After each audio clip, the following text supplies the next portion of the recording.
Gracias a Dios por la oportunidad que nos da de estar en su casa de oración. Me presento, mi nombre es Cristian Correa y es un placer enorme para mí poder estar con ustedes en cada hora. Gracias por la oportunidad que me dieron de compartir con ustedes un interesante seminario acerca de una de nuestras 28 creencias.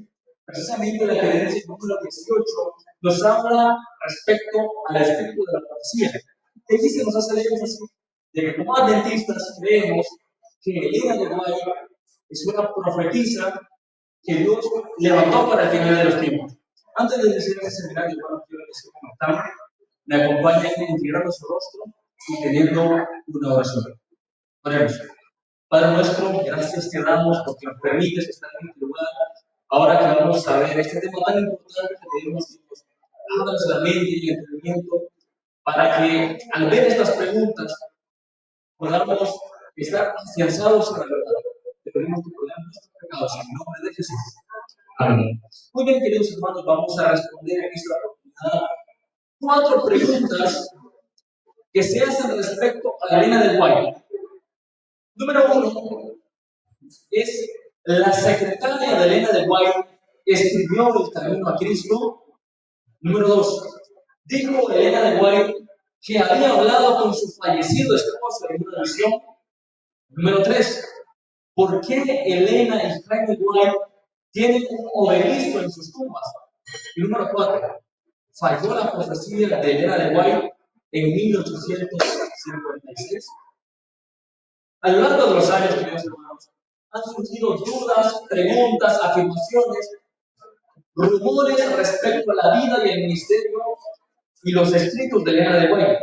En esta oportunidad vamos a abordar estos temas de una manera clara, histórica y oficial. Nuestro propósito será fortalecer nuestra fe, aclarar las confusiones que quizá tengamos y conocer mejor el don profético que Dios nos dejó a través de ella. Vamos a responder la primera pregunta. Y es: ¿escribió la secretaria de Elena de White El Camino a Cristo? Todos hemos leído ese libro, ¿verdad? Un libro que han leído muchas personas a los pies de Cristo. Sin embargo, ¿qué pasaría si yo les dijera que no fue Elena de White que lo escribió, sino que fue una de sus secretarias? Esto quizá puede parecer extraño para nosotros, pero algunos aseguran que fue obra de una de sus secretarias. Dicen que no es un manuscrito original, pero ¿será esto cierto? ¿Será que durante los años que tenemos en la fe hemos vivido engañados respecto a este tema? Veamos a ver la verdad. El libro El Camino a Cristo fue publicado en el año 1892, hace ya muchos años, hace más de 100 años, como una obra evangelística enfocada en que el lector entrara en una relación directa con Cristo. Este libro ha traído a miles de personas a aceptar a Jesús como su Salvador. Su lenguaje no es un lenguaje teológico, no es un lenguaje doctrinal, sino es un lenguaje sencillo, profundo, pero lleno de esperanza. Ha sido publicado y traducido a más de 165 idiomas. Y es el libro más difundido de la hermana White, incluso por encima del conflicto de los siglos, del deseo de todas las gentes. Su libro más conocido y más publicado ha sido El Camino a Cristo.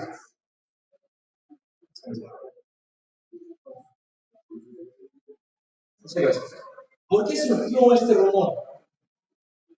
En la década de 1930 surgió la crítica, surgió la duda de que el libro del Camino a Cristo había sido escrito por una de las secretarias de la hermana White y no por ella misma. Ese rumor nació por 2 razones principales. Número 1 es que no existe un manuscrito original del libro. Número 2, se sabía que la hermana Elena tenía asistentes que la ayudaban con los escritos. La secretaria de misión de la cual se asegura que escribió este libro es Marian Davis. la asistente literaria de confianza de la hermana White.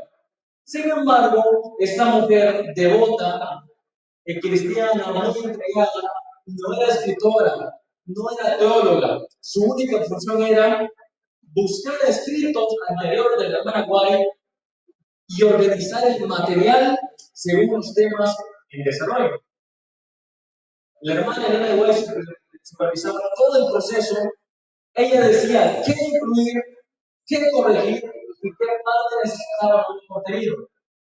Respecto al tema de que ella no le escribió, la hermana White dijo en la carta 61 años del año 1900, el Señor me ha dado la luz que contiene este libro. Y respondiendo a lo otro, ¿es cierto que no existe un manuscrito original del Camino a Cristo? Es cierto.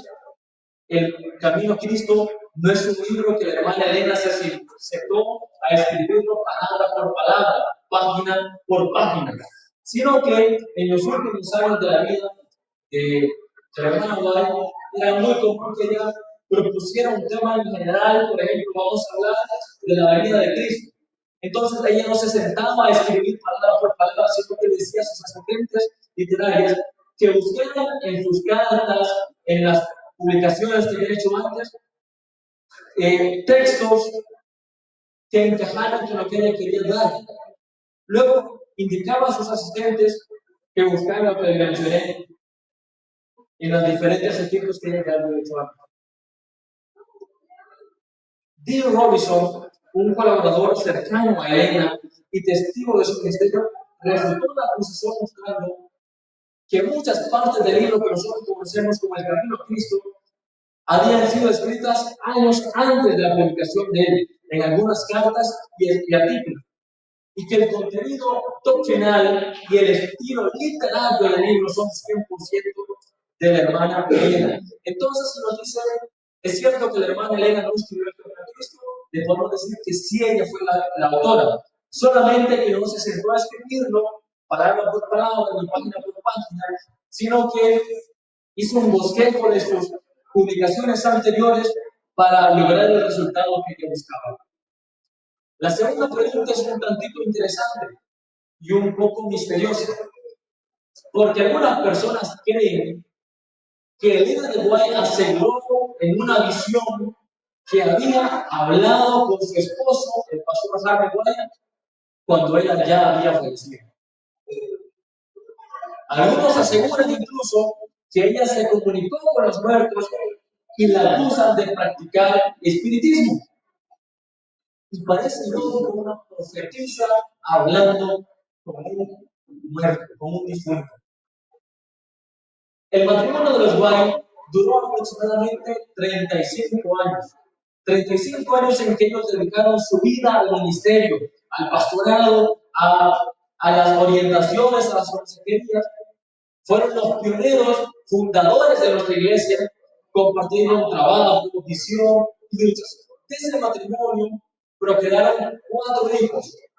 2 de ellos lastimosamente fallecieron con una corte cáncer. Y los 2 que vemos aquí son los que lograron criarse y los que siguieron la obra una vez sus padres fallecieron. En el año 1881 falleció el pastor White después de una vida dedicada al servicio, luego de ser presidente de la conferencia general, luego de haber luchado por la organización de nuestra iglesia, y la hermana Elena quedó viuda y profundamente afectada por la partida de su esposo, como cualquiera lo hubiera hecho si fuera que debe ser querido. Más adelante, unos pocos meses después de la muerte del pastor White, la hermana Elena tuvo un sueño. Y ella lo relata en una de sus cartas, donde expresaba su alegría y deseo de volver a trabajar juntos con el pastor White. Pero ella nunca creyó que se le había parecido, ni pensó que había hablado con su espíritu. Ella en su carta escribió lo siguiente: Padre, refiriéndose a su esposo, te vi morir, te vi enterrado. Y entraba en una conversación un poco interesante, en el cual el pastor Jaime en el sueño le dice: tienes que descansar un poco. Las causas por las que, o mejor dicho, yo apresuré mi muerte al no saber decir que no. Porque estando enfermo, el pastor Juan invitaba a que fuera a un lugar frío, él iba a predicar, ya a una edad muy avanzada. Y esa es parte del tema central del sueño que tuvo la hermana Elena, diciendo que era necesario el descanso, que no está mal decir que no en algunas ocasiones, que debemos priorizar nuestra salud. Aún así debemos apoyar la obra de Dios. La hermana Elena deja en claro que sabía que era un sueño, no una aparición real. El relato que estoy mencionando no fue algo secreto, no fue que lo descubrió un crítico de la hermana Elena, sino que ella misma lo apuntó en una carta. Y ella misma reconoció la muerte de su esposo. Su fe estaba en la resurrección, no en el espiritismo. Ella le dijo lo siguiente en el sueño al pastor White: el Señor se apiadó de mí y te trajo nuevamente a la vida. Si creyera que no hubiera vuelto con un espíritu, no te habría dicho que trabajarían juntos como antes, porque eso implicaría un cuerpo físico, cosa que no puede ser real como un fantasma. ¿Por qué esta acusación es falsa e irrefutablemente errónea? Porque no fue que la hermana Elena visitó a un espiritista para contactarse con su esposo, fue un sueño natural, como lo puede ocurrir a cualquiera. Yo no sé si a mí me ha pasado, he perdido 100 espíritus y yo los he vuelto en el sueño, pero esto no significa que yo esté consultando como espiritista o que esté aplicando. Esto es normal. Ella misma lo publicó y lo explicó. No era algo que ella quería tener oculto, ni velado. La Biblia también conoce o contiene sueños simbólicos, por ejemplo, el sueño de José y los manojos. Y eso no significa que José estaba pecando por tener un sueño. Y solo las personas que desacreditan el ministerio de Elena de White o que solamente andan buscando de qué culparla, buscan o usan este sueño para criticar. La tercera pregunta que vamos a responder es: ¿por qué Elena y Jaime de White tienen un obelisco en sus tumbas? Este es uno de los temas más controvertidos.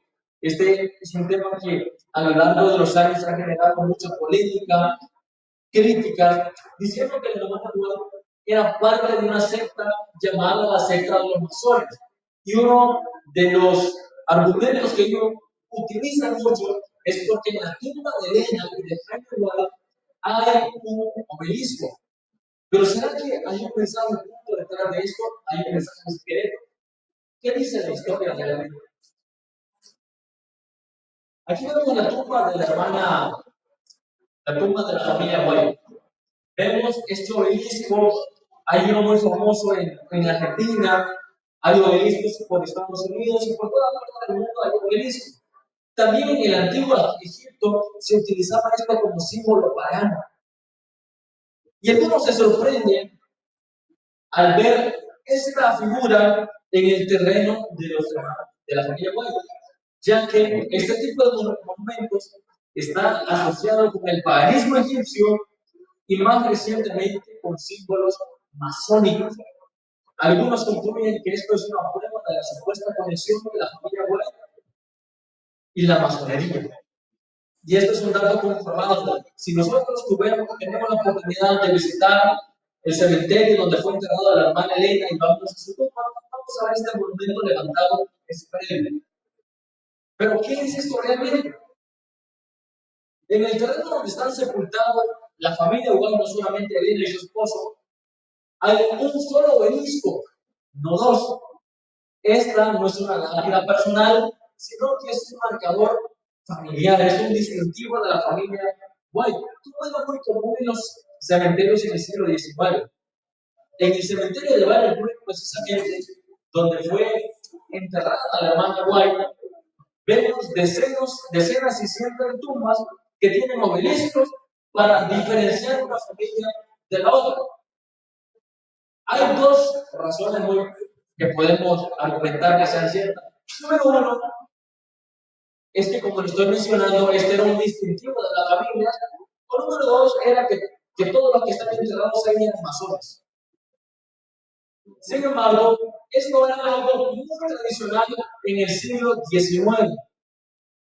Hoy en día quizá en los cementerios veamos otros símbolos para diferenciar unas familias de la otra, pero en el siglo XIX, cuando murió la hermana Elena, era muy común y aquí vemos que era algo que estaba muy generalizado. Podríamos decir que es como las cruces que vemos hoy en día en los cementerios, no tienen nada de pagano, no tienen nada de malo. ¿Quién eligió poner este obelisco en la tumba de los White? Según el cálculo del pastor George Woodruff, presidente de la Asociación General en 1881, el monumento, el obelisco que vemos aquí atrás, fue mandado a hacer a petición del muchacho William White, uno de los hijos de Elena y Jaime. Y la hermana Elena personalmente dijo lo siguiente: el monumento de granito que usted examinó lo pedí por pedido de su hijo William. Entonces la hermana Elena personalmente aprobó que se pusiera este obelisco. Más años más adelante de la muerte del pastor White, hubieron unos amigos que querían poner una pared quebrada, una pared rota. Sin embargo, la hermana Elena dijo que no iba a permitir eso en la tumba de su esposo. Pero otro punto importante, y quizá si entramos a YouTube, entramos a Facebook, o personas que están en contra de nuestra iglesia van a decir lo siguiente: Elena de White era masona, era espiritista y tenía prácticas paganas. Pero ¿es esto realidad? No. Ella fue una opositora directa y clara de la masonería. Cuando ella estaba en sus años como misionera en Australia, luego de la muerte del pastor White, aconsejó a uno de los obreros adventistas a romper los lazos con la masonería.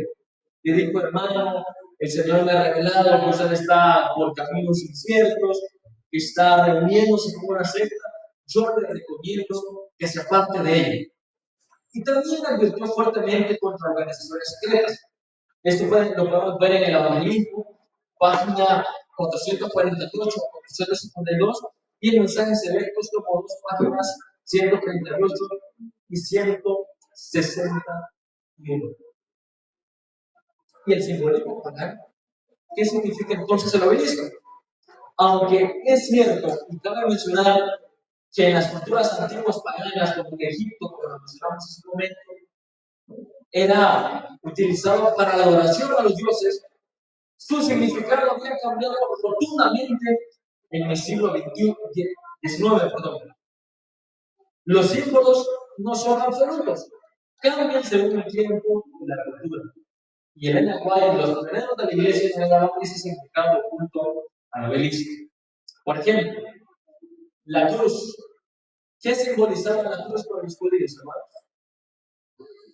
Pena, sufrimiento, vergüenza, humillación, una forma cruel de morir. Sin embargo, la cruz se convirtió para los cristianos en un símbolo de victoria por la muerte de Cristo. Para los judíos, morir en una cruz era la manera más cruel de morir. Pero Pablo dijo: lejos me morí yo, si no es en la cruz de Cristo. Se transformó en un símbolo cristiano de redención. Y hablando de que algunos símbolos han sido usados paganamente, los primeros adventistas evitaban los números de los días: lunes, martes, miércoles. En inglés, por ejemplo, sábado es Saturday, domingo es Sunday, que son dioses paganos. El domingo al dios Sol, el sábado al dios Saturno, el lunes a la luna. Incluso llegaron en los escritos de Rabbi Herod, llegaban a poner en lugar de lunes, decían segundo día de la semana. En lugar de poner viernes, decían sexto día de la semana. Pero luego los adoptaron sin considerar esto como una apostasía. El obelisco en la tumba de los White no es una prueba de ocultismo ni de masonería. Era un marcador familiar común en la época. Ella rechazó otros símbolos que quizás se podrían considerar no paganos, no ocultistas, sino negativos para representar la vida de su esposo. Ella fue una mujer firme en su fe y rechazó categóricamente la conexión de cristianos y organizaciones secretas.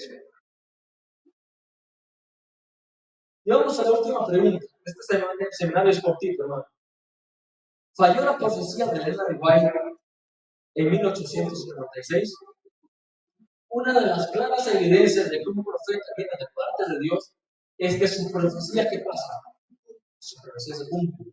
Y en el año 1856, ella tuvo una visión. Ella afirmó en un congreso donde ella estaba, ella afirmó que algunos de los presentes no morirían antes del regreso de Cristo. Pero pasaron los años y ¿qué pasó? Todos se murieron. ¿Será que se equivocó? ¿Fue una falsa profecía o una advertencia condicional? Vamos a estudiar esto.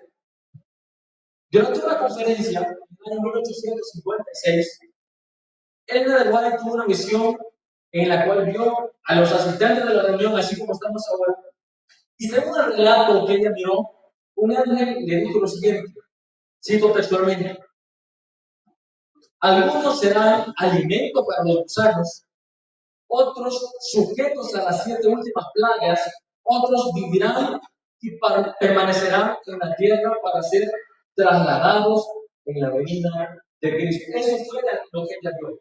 Algunos de ustedes van a ser comidos para gusanos, algunos de ustedes van a morir antes de la venida de Cristo. Otros van a pasar las últimas 7 plagas postreras. Sin embargo, un grupo de ustedes van a permanecer en pie cuando Cristo venga. El problema es que pasó el tiempo, pasaron los años, pasaron las décadas, incluso pasó un siglo ya de eso, y todos los presentes murieron. Y esto fue utilizado por los críticos como una predicción fallida. Sin embargo, la profecía de 1856 no apuntó una fecha fija. Ella jamás dijo que Jesús vendría en un tiempo específico, ni fijó una fecha exacta, como dijo la Biblia, el día ni la hora, nadie sabe, solamente el Padre. Por lo tanto, no fue un cálculo, sino una declaración esperanzadora que no incluía un límite temporal definido. Hemos visto y debemos entender que hay al menos 3 tipos de profecías. Están las profecías mesiánicas, y esas profecías se refieren directamente a la primera venida de Cristo. Y podemos ver miles de ejemplos en el libro de Isaías, por ejemplo, Isaías 53 dice: como cordero fue llevado al matadero, como oveja ante sus tranquiladores, enmudeció y no abrió su boca. Es una profecía mesiánica refiriéndose al ministerio de Cristo. Hay profecías proféticas o apocalípticas. Estas son las que se encuentran en el libro de Daniel y en el libro de Apocalipsis. Estas profecías, hagamos lo que hagamos nosotros, creamos o no creamos en ellas, se van a cumplir. Sin embargo, están las profecías condicionales. Estas, su cumplimiento está básicamente apegado a la decisión de las personas. El Weierstrass explica que en múltiples de sus escritos, él interpretó esa visión como condicional y dependiendo de la respuesta espiritual del pueblo adventista. Citando otra visión de 1883, ella dijo: aunque no vivimos, o aunque Jesús no vino como esperábamos, ¿ha fallado la palabra del Señor? Nunca. Las promesas y advertencias de Dios son condicionales. Y menciona este ejemplo: si Israel hubiera obedecido, habrían entrado en la tierra prometida sin vagar por 40 años. ¿Cuál era el plan de Dios al sacar a Israel de Egipto? Que vagaron por desierto cuánto tiempo? 40 días. Pero como el pueblo desobedeció, como el pueblo murmuró, esos 40 días se volvieron en cuánto? 40 años. Entonces, la profecía de 1856 es una profecía condicional. ¿Qué impidió entonces el cumplimiento? En Testimonios para la Iglesia, la hermana Elena destaca problemas como que la iglesia estaba viviendo como el mundo. Había falta de consagración, había falta de devoción, falta de entrega. La iglesia tenía falta de coherencia entre fe y comportamiento. Básicamente, predicaban una cosa, pero su forma de vivir era completamente diferente a lo que ellos predicaban. y también falta de compromiso espiritual real. Recordamos lo que dijo Jesús en Mateo 24:14. Y este evangelio del reino será predicado a todas las naciones por testimonio de los gentiles, y entonces vendrá el fin. ¿Por qué Jesús no ha venido? Simplemente porque no hemos predicado el mensaje a todo el mundo. Entonces, esas fueron algunas de las razones por las cuales Jesús, o esta profecía, mejor dicho, de 1856, no se cumplió.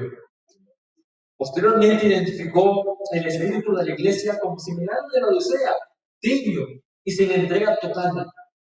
Por tanto, el compromiso superficial y la inmadurez espiritual impidieron que se cumpliera el mensaje. Vamos a hacer una evaluación bíblica respecto a las profecías condicionales. Por ejemplo, Jonás a Nínive. Dios le dijo a Jonás: ve a Nínive, a la gran ciudad, y diles que dentro de 40 días el Señor nos va a destruir con fuego que va a caer del cielo. Jonás, luego de ya sabemos qué pasó, se lo tragó de los pez, fue a Nínive a predicar, 3 días predicando y todo el pueblo se arrepintió. Dice la Biblia que Jonás se puso en un monte alto, se acostó a esperar cómo era destruido Nínive. Sin embargo, como el pueblo se había arrepentido, el pueblo se había entregado a Dios, el Señor no lo destruyó. Es una profecía condicional. Si Israel se arrepiente, la destrucción se pospone. Si obedece, las promesas se cumplen. Del mismo modo, Elena no recibió una orden fija, sino una advertencia esperanzadora que podía realizarse si el pueblo actuaba. Entonces, ¿fue una profecía fallida? No, no fue una profecía fallida, sino que era condicional y no incluyó fechas. Y el cumplimiento de esta profecía se basaba en la obediencia y entrega de los creyentes.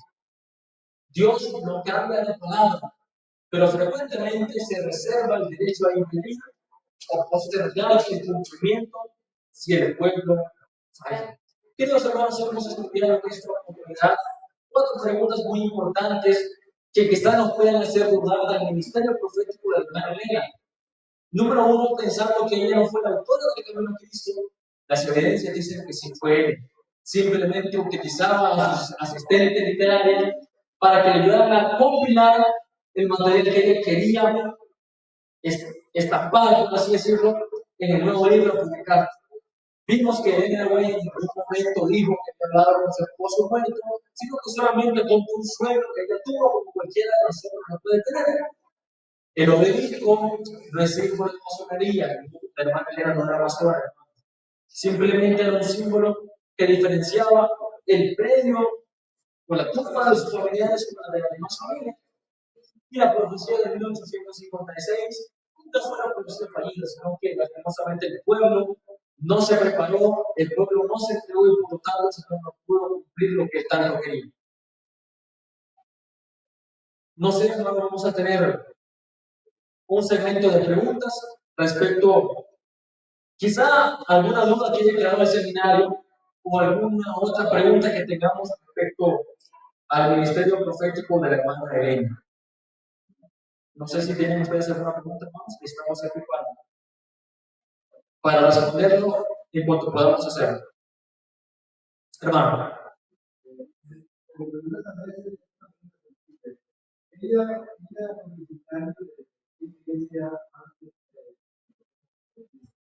La hermana Elena era metodista. Era metodista antes de entrar a la iglesia adventista. Es interesante porque en los años 1830, cuando Guillermo Miller empezó a predicar acerca de la venida de Cristo, la familia de Elena creyó firmemente en este mensaje de Miller. Entonces, los líderes de la iglesia metodista la llevaron a ella y a toda su familia, por así decirlo, a una junta disciplinaria, para que ellos se retractaran de la creencia de que Cristo vendría pronto en 1843 o 1844, y como ellos no negaron, no se retractaron, fueron desfraternizados de la iglesia metodista. Se unió al movimiento adventista, porque la iglesia adventista se organizó oficialmente hasta 1863, casi 20 años después del chasco. Entonces, ella se unió al movimiento adventista, que era una unión de metodistas, bautistas, presbiterianos, católicos que esperaban la vida de Cristo. Entonces, digamos que se hizo adventista, pero no adventista del séptimo día, solamente se unió al movimiento de líder que esperaban la vida de Cristo en el año 1844. ¿Hermano? ¿Mande? Sí, ella escribió los libros que nosotros conocemos de ella lo escribió. Solo que al final, cuando ella estaba muy anciana, le faltaba quizá la fuerza y el vigor para escribir los libros de la completa. Entonces, como lo vimos en el caso del Camino a Cristo, lo que ella hacía era revisar todos los escritos anteriores, lo que ella había escrito, las cartas, los artículos, e incluso algunos de sus libros, y hacía la compilación. Por ejemplo, si hablamos de la salud, es un ejemplo. Ellos buscaban, o sus secretarios buscaban los documentos de salud que ella había escrito y tomaban los párrafos importantes y se los presentaban a ella. Entonces ella decía, esta parte está muy interesante, agreguémosla, esta parte no, quitémosla, no va a ser parte. Pero, por ejemplo, el libro del conflicto de los siglos sí fue escrito página por página por ella, con su pluma y letra. ¿Quedó claro? Ok. ¿Alguna otra pregunta? Hermano.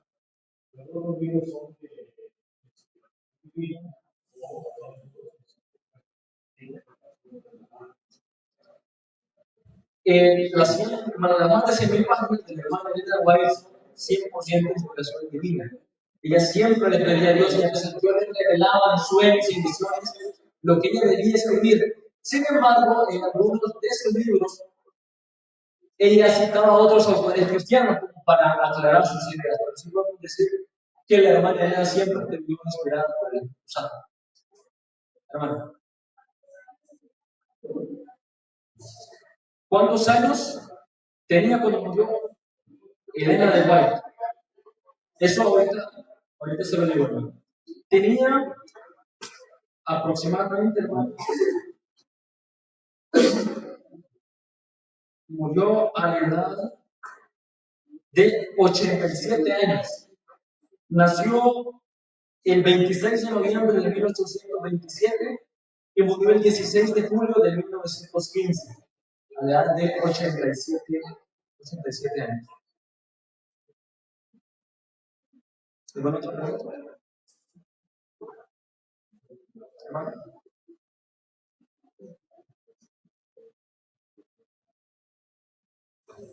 Se me entró una curiosidad del conflicto de los siglos. Toda esa historia, todo lo que ella escribió, ¿cómo lo recogió? Es muy importante la pregunta que usted hizo, hermano, porque el hecho de que fuera un libro 100% inspirado no quiere decir que ella no tuvo que investigar. Es muy interesante porque para ser un escritor, uno primero debe ser un lector. Entonces la hermana Elena, a pesar de que solamente estudió hasta el tercer grado de primaria, ella le gustaba mucho la lectura. Entonces, guiada por el Espíritu, ella buscaba las lecturas, podía seleccionar y ya luego el Señor le decía cómo plasmarlo. Entonces, sí fue Dios que le reveló el libro, pero ella también tuvo que buscar datos, fechas, acontecimientos para que el libro quedara más fiel a lo que son las historias. Es interesante saber que también cuando la hermana Elena estaba a punto de escribir el conflicto de los siglos, casi muere, porque el enemigo quería a toda costa impedir la publicación de este libro, porque luego de la Biblia, el conflicto de los siglos es el libro más importante que nosotros como cristianos debemos leer. ¿Alguna otra pregunta, mis queridos hermanos?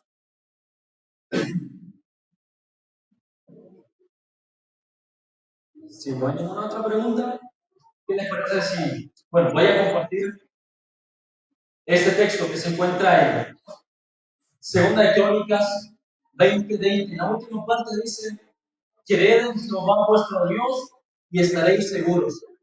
Creed a sus profetas y seréis prosperados. Como pueblo adventista somos doblemente bendecidos porque tenemos la Biblia como nuestra única regla de fe. Aquí se basan todas nuestras creencias, todas nuestras doctrinas, pero aparte de eso, el Señor nos ha dado más de 100,000 páginas de Biblia que no le quitan el lugar a la Biblia, sino que nos acercan a ella, nos acercan a la luz mayor y también nos muestran más acerca del glorioso plan de Dios para rescatarnos a nosotros. Somos un pueblo bendecido, porque en el tiempo final que estamos viviendo tenemos toda la luz a nuestro alcance. Solamente pidamos de Dios que nos ayude a estudiar la Biblia, a estudiar el Espíritu de Profecía, para prepararnos mejor para la segunda venida de Cristo. Les invito, hermanos, que nos pongamos en pie para que tengamos una oración. Oremos.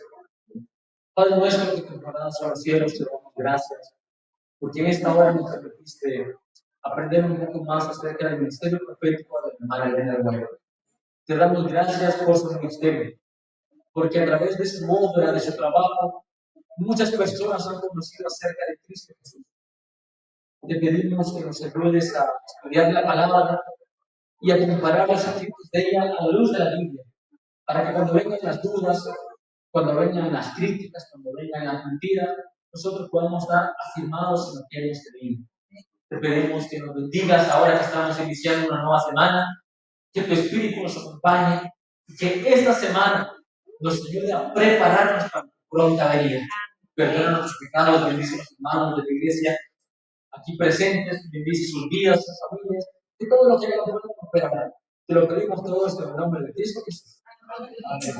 Dios, hermanos, muchísimas gracias por la oportunidad, muchísimas gracias por la atención. Que Dios bendiga sus vidas. Antes de irnos, vamos a realizar el minuto 550.